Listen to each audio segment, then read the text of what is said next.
están en marcha nuestras comunidades, los diálogos que abren ahí puertas y que abren debates interesantes para construir comunidad, y uno de ellos nos lleva a la ciudad de Villa Lisa. Está del otro lado para charlar, para conversar un poco sobre justamente esta actividad que tiene que ver con pensar la sociedad frente a los desafíos y crisis de nuestra época. Así se titula. Quien la va a estar coordinando es el licenciado en Ciencias Políticas, Santiago García, quien está del otro lado.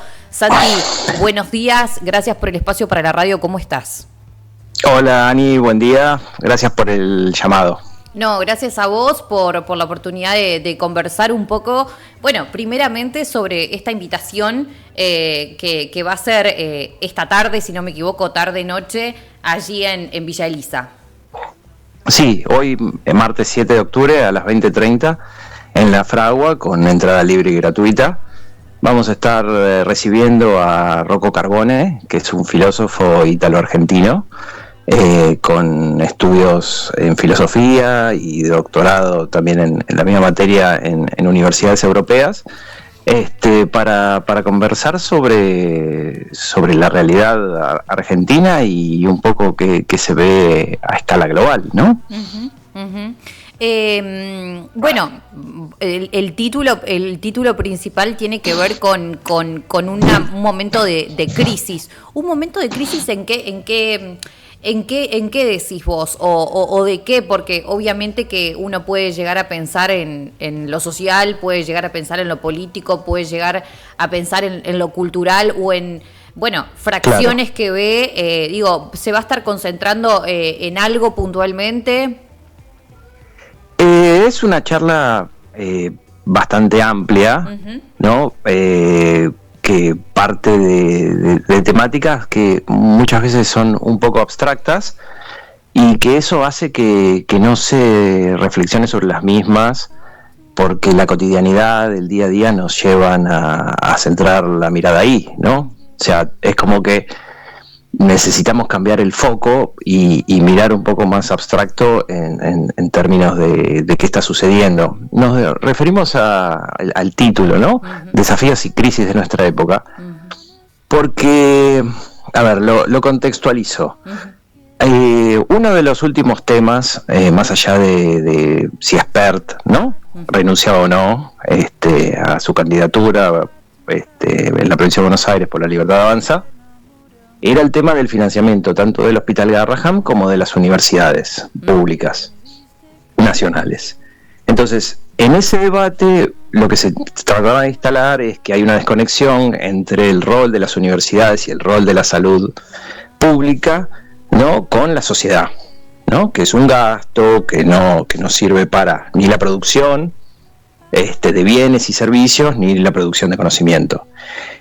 Entonces nosotros tratamos de darle una vuelta a eso, ¿no? Y no debatir con números, sino con ejemplos. Y muchas veces lo que nos encontramos, en el caso de la filosofía, es que nos permita tener una mirada más general, algo que trascienda nuestro momento actual y nuestro lugar en el mundo. Nosotros creemos que hay una crisis, que el capitalismo, o sea, a ese nivel de abstracción, ¿no?, el sistema capitalista está en crisis, y cuando el sistema capitalista está en crisis se generan anticuerpos. No es que vamos a pasar a otro sistema, pero este sistema necesita reconfigurar la crisis, y eso da pie a la aparición de nuevos actores, ¿no?, que reformulen algunas cuestiones del, ¿cómo decirlo?, de la ecuación, por ejemplo, entre quién tiene poder y quién no, entre las empresas y los estados, entre los mismos estados, ¿no?, entre cuáles son los servicios que corresponde brindar un estado o no, y en definitiva, cuál es la calidad de vida de las personas y cuál va a ser el uso del tiempo que ellas puedan disponer. Entonces hoy, si bien esto siempre está en tensión, hoy tenemos un elemento disruptivo, que es, por ejemplo, la tecnología, las empresas tecnológicas, ¿no?, que han cobrado tanta relevancia últimamente, y que muchas de ellas tienen un poderío que supera al de varios países juntos, ¿no? Uno piensa que no, que Google, que Microsoft, que Meta no son más grandes que Estados Unidos. Pero cuando uno lo compara eso, por ejemplo, no sé, con la provincia de Entre Ríos, o con un país, o con la Argentina misma, ahí la ecuación cambia, ¿no? Entonces, ¿cómo hacemos para poner frenos frente a nuevas incursiones de la tecnología, cuando se mezcla esto con el individualismo, con la economía de plataformas? ¿Cómo se relaciona todo eso, no? Entonces, una de las crisis es que la democracia, en términos generales también, ¿no?, siempre hablando bastante en abstracto, empieza a perder esa capacidad de incluir demandas. Entonces la sociedad empieza a considerar muchas veces que la democracia ya no le responde de la manera que estaba esperando, o que no le plantea un horizonte, ¿no?, de comunidad. Entonces aparecen otras expresiones más violentas, más disruptivas, que sí se empiezan a visualizar en Estados Unidos con Trump, en Brasil con Bolsonaro, en Italia con Meloni. Y algo que no parecía que iba a llegar, llegó a Argentina y hace 2 años nos gobierna, que es el gobierno de Javier Milei. Entonces, nos encontramos frente a un gobierno fascista o gobernado por una élite ajena a lo que le sucede a la sociedad. Bueno, esos van a ser los disparadores de las preguntas, ¿no? No es un lugar para caer con respuestas, pero sí tener herramientas conceptuales que nos permitan distinguir y salir de la lógica de muchas veces del poco tiempo que disponemos para pensar estas categorías, ¿no? A nosotros nos pasa desde la comunicación también, digo, mencionando que justo tuvimos un encuentro donde debatíamos esta crisis en la comunicación, ¿no? Porque ¿qué nos pasa como comunidad? Claro. Que cada vez toleramos menos el acceso real a la información, ¿no? Estamos para el título, una bajada de 2 renglones y se terminó el acceso a, ¿no? En tiempos incluso donde la sobreinformación, la infoxicación es un hecho, es una realidad, uno elige estar cada vez más incomunicado de cuestiones reales, ¿no? Decir, bueno, voy a la fuente, bueno, recurro a diferentes autores para hacer un buen análisis, ¿no? Como claro. También el acceso, el poco tiempo hace que uno, y bueno, se nutra más de fakes, se nutra más de cuestiones más como rápidas que la real información. ¿Crees vos, sí, cuál es el rol que crees que acá juega lo mediático? ¿Cuál es el rol crees que juega acá el acceso a la información como justamente un espacio, un puente para estas discusiones, para estos debates? Y si crees que tiene que ver un poco con este poder, con el quinto poder, como se le llama, que son los medios. Sí, coincido con lo que decís.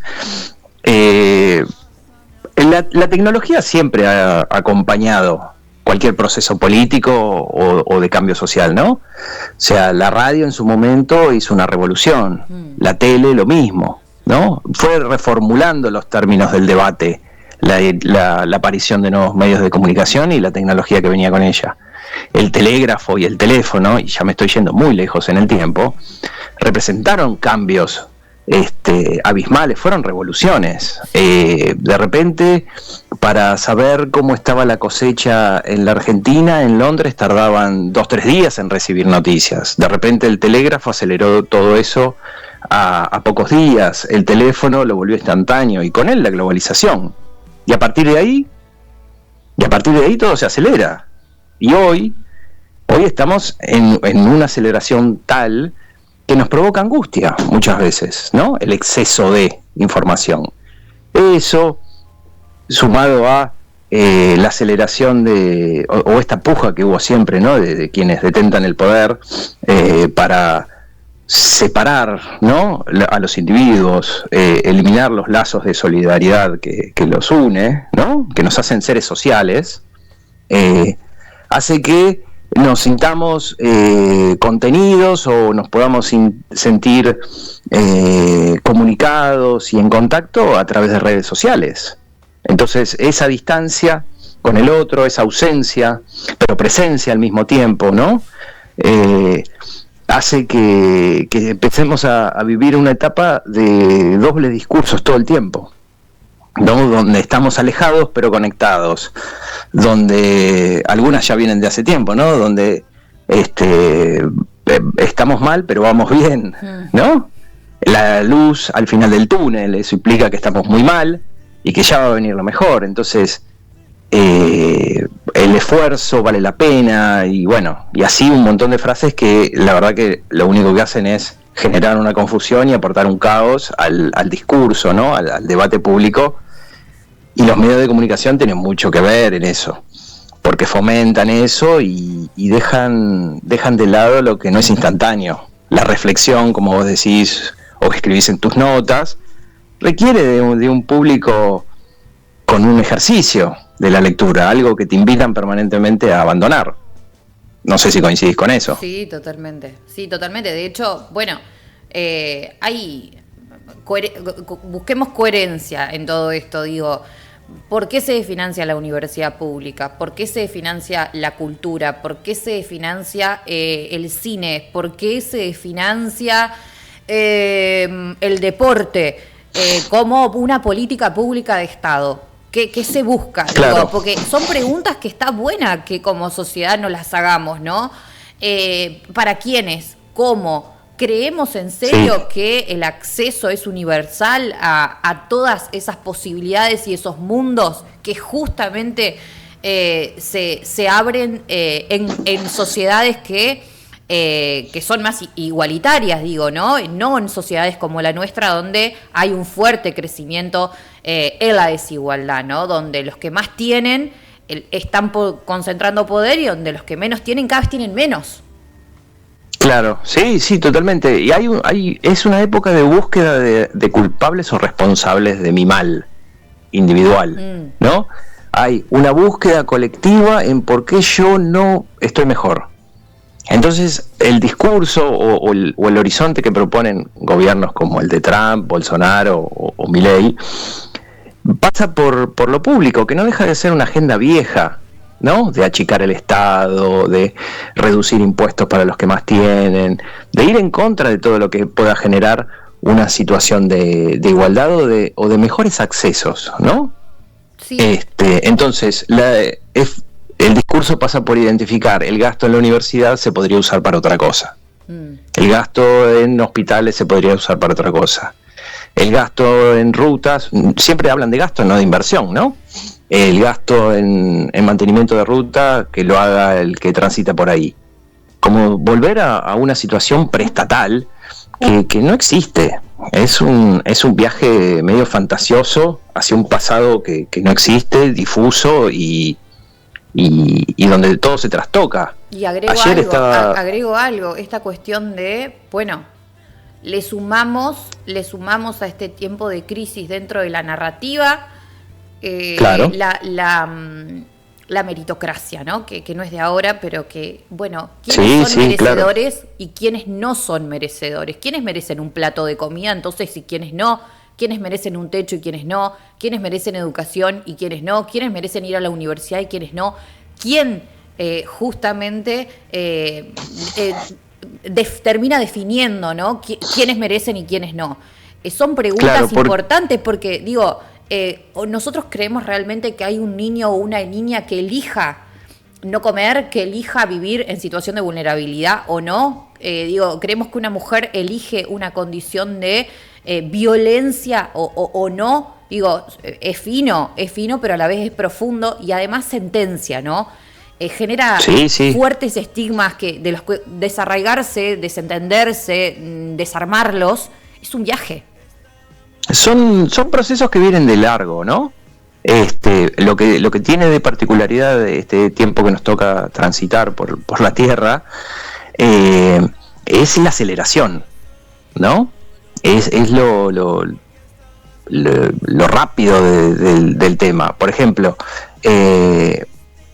generalmente el acceso de las mujeres a las carreras universitarias de las ciencias duras era mucho más restringido. Había libertad, las mujeres podían ir a estudiar ingenierías, por ejemplo, matemática. Sí, podían. Pero había un sistema medio oculto, medio velado, que hacía muy dificultosa su participación en esas ramas del conocimiento. Hoy en día, el proceso este que yo te comento de que aceleración, hace que se ponga en boca de los detractores de la universidad. Entonces, ¿qué se dice? Que la mujer no está capacitada directamente, ¿no? Se va al extremo de lo burdo y lo absurdo del asunto.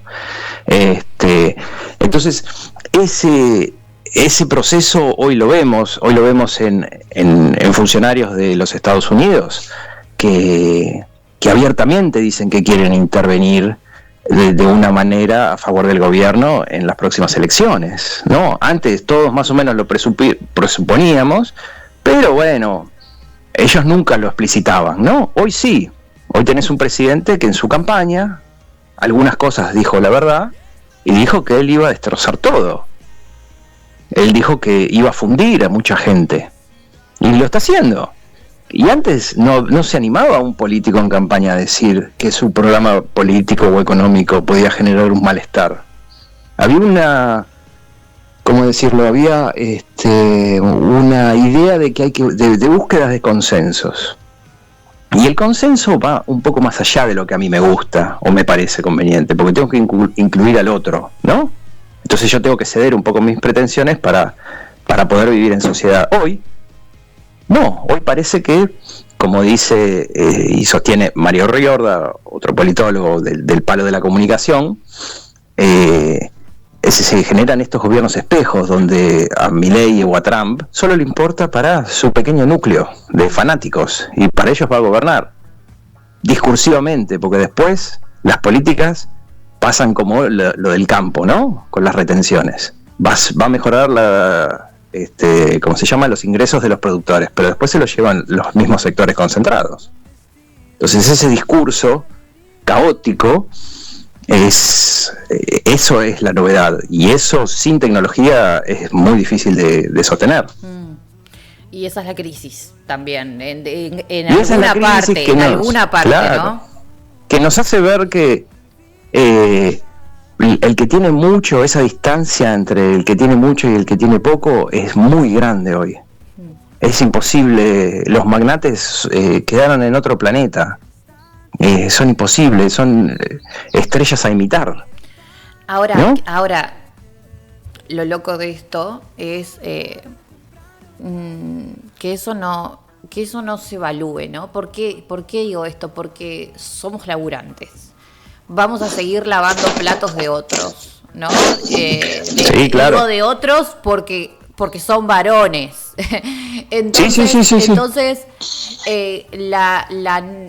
hasta dónde ha llegado esta crisis que vino hasta romper el ser laburante, el ser trabajador, el ser trabajadora, y que eso sea un hecho sumamente digno, ¿no? Sumamente dignificador del ser humano. Bueno, estamos en un momento donde claramente el trabajador, la trabajadora es denostado. ¿Qué tenés que ser para sentirte como ellos? Porque termina siendo muy loco el juego de las palabras que utilizan entre un ellos y un nosotros, que hasta el propio trabajador o la propia trabajadora parece entrar en ese juego. Digo, vamos a seguir siendo laburantes toda la vida, chicos, no podemos abstraernos de eso. ¿Qué nos están haciendo creer? En muchos casos, laburante queda como una palabra grande también, ¿no? Porque uno detrás de la palabra laburante, trabajador, empleado, le asigna una relación de cercanía con quien te contrata, o una serie de derechos o de protecciones, pongámoslo en esos términos. Hoy por hoy no. Todavía nosotros acá en Villa Lisa, en Colón, no tenemos la economía de plataformas a todo lo que da. Ya va a llegar, porque todo llega, ¿no? Pero una persona que en una gran ciudad, pongámosle Paraná, maneja una bici, bueno, tiene que poner su bici, tiene que poner su cuerpo, tiene que comprarse el uniforme, y en el momento que se enferma no trabaja, y si tiene un accidente o tiene que arreglar la bici, se la tiene que arreglar él. Entonces es como una economía ya no no es que el empleador toma una exclusividad sobre la persona en su salud y en su enfermedad. Acá es solamente sobre su salud. Cuando está bien, trabaja y yo le pago. En cualquier otro momento, no. Entonces eso plantea otra relación.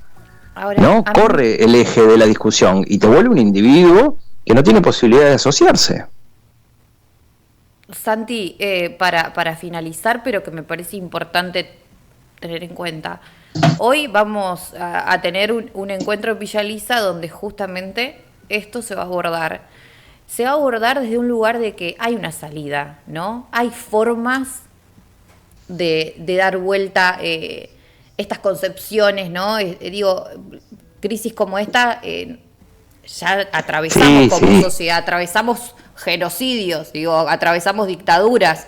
Hay maneras de romper o al menos de desarmar estas narrativas para que nazca lo nuevo, ¿no? Y que tenga que ver con la posibilidad de habitar mundos mucho más nobles, mucho más solidarios, mucho más amorosos con el otro, con la otra, ¿no? Inclusive darse cuenta de cuáles son nuestras ventajas al vivir en este tipo de sociedades, ¿no? Pequeñas, cohesionadas, homogéneas, solidarias, ¿no? No perder eso, porque también nuestros desafíos, si querés, es, ojo que acá el monstruo se nos viene y viene por todo. Entonces, ¿cómo hacer para frenarlo? Porque nosotros estamos en un estadio que por ahora la miramos un poquito de afuera, pero estamos insertos en una provincia y en un país y en una región. Entonces, la filosofía también plantea un qué hacer. No es solo una búsqueda del conocimiento por el conocimiento en sí mismo. Hay una práctica después. Pero una de las cosas es tomarse un tiempo para pensar, para hacerse preguntas, y que eso te genere alguna respuesta y seguir buscando preguntas y volver a dialogar y comunicarse. Me parece que eso es fundamental y a eso un poco apuntamos hoy a las 8:30 de la noche en La Fragua.